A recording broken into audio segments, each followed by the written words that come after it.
అమ్ముని BHS pets వాళ్ళకి ఇచ్చేసాను అని మొన్న వీడియో పెట్టినప్పుడు ఒక ఆవిడ నా కలర్‌ని డిగ్రేడ్ చేస్తూ నీకు అందమే కాదు మనసు కూడా లేదు అని ఒక కమెంట్ పెట్టారు. ఆ కమెంట్ నేను ఆ వీడియో కింద పిన్ చేస్తాను. ఒకసారి వెళ్లి చూడండి. అమ్ము నాకు తుప్పలలో దొరికింది. చచ్చిపోవాల్సిన దాన్ని సేవ్ చేసి ఇంటికి తీసుకొచ్చి ఫుడ్ పెట్టి ట్రీట్మెంట్ ఇప్పించి హెయిర్ కట్ చేపించి కంప్లీట్‌గా హెల్తీగా చేసి దాన్ని చూసుకోవడానికి ఉన్న ఇంట్లో ఇవ్వాలని నేను అనుకున్నాను.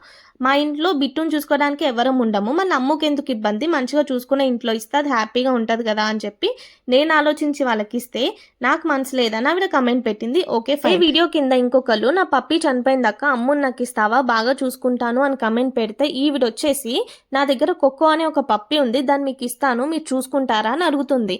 అంటే ఎక్కడో దొరికిన పప్పిని సేవ్ చేసి అడాప్షన్కి ఇస్తేనే నాకు మనసు లేదన్నావే మరి నువ్వు పెంచుకునే నీ పప్పిని వేరే వాళ్ళకి ఇచ్చేద్దాం అనుకున్నావు నీదెంత గొప్ప మనసు. నీతులు ఎదుటి వాళ్ళకి చెప్పడం కాదు ఫస్ట్ నువ్వు పాటించి వేరే వాళ్ళకి చెప్పు లేదంటే ఇలా పేడలాగొచ్చి నీ పేడ మొహం మీదే పడతాయి.